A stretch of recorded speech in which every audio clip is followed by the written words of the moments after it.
short time ago, former President Trump asked a Maine court to overturn that state's decision barring him from its primary ballot.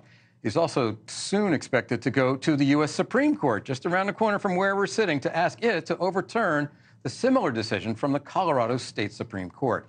Okay, to the panel. The Supreme Court is going to be very instrumental in deciding what the ballot looks like, what this election looks like. There's a lot at stake here. We're talking about ballot access, the 14th Amendment in Colorado and Maine and elsewhere, perhaps Wisconsin, and immunity as president, Mick. Yeah, there's going to be a lot of things, and that may be just the beginning. Who knows what happens with these, because he's probably going to lose the immunity case. It just doesn't make any sense that the President of the United States is immune from everything. I don't know what the basis for that argument is. But there could be a lot more things that come in the future to the Supreme Court. It would be nice. They have a chance to do something unusual, which is they could rule 9-0 in his favor on the ballot access in Colorado and 9-0 against him on immunity, show a little bit of sort of a unified position on politics in America these days. Don't know what's going to happen, but that option is out there. I think that's possible. I also think what's interesting for observers is not just the ruling itself on those cases, but the basis on which the court rules. In the Colorado case and in Maine, there's a question about, one, was he an insurrectionist, finding of fact? Two, does the 14th Amendment apply to a president? Correct. That's a question. And three, was there due process followed? I think the due process argument is the strongest.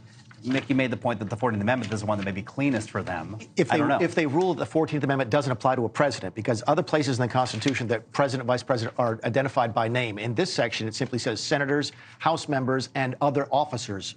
It doesn't say president, vice president. If they use that as a basis to kick out Colorado right now, it applies to all 50 states. If they do due process, it means that it's open in every other state to try and do it properly. Your point is valid and it's cleaner that way, but I just wonder, how can a court decide that the president of the United States is not subject to the same provisions as the vice president? I want to take this back to the campaign trail really quick, because we're talking about Donald Trump. Nikki Haley, of course, gaining ground in New Hampshire, certainly sort of a stalemate in Iowa, but all of a sudden she is becoming more critical of the former president. DeSantis and Haley continue to go after each other.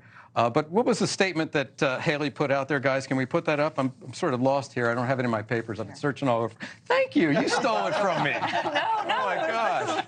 All right, and I quote, we can expect the Nikki not ready for prime time Haley campaign to launch efforts designed to co-opt and take over a GOP nominating contest with non-Republicans and Democrats, hoping that a coalition of the unwilling is enough to slow President Trump down. That's from some of his top aides on the campaign for former President Trump. But even though so a shot across the bow, Crystal, at Nikki Haley, I think that's the first time we've really seen them go after her. Are they scared? I mean, are they worried? Well, I don't know if they're worried. I mean, Trump is still polling much higher than any other candidate on the GOP side.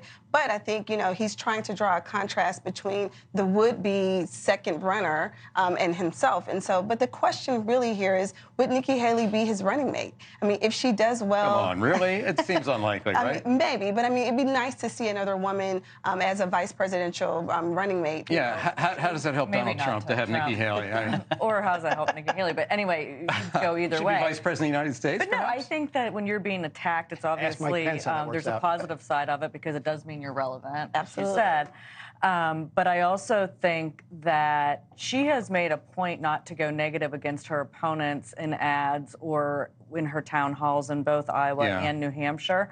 But there has been so many ads against her from Governor DeSantis and obviously the former President Trump that I think she's decided. She went up today negative against DeSantis, and she's going to continue to do that through the election. Joe, did you tell me? Thank you for watching, and make sure you go to joinnn.com to find NewsNation on your television provider.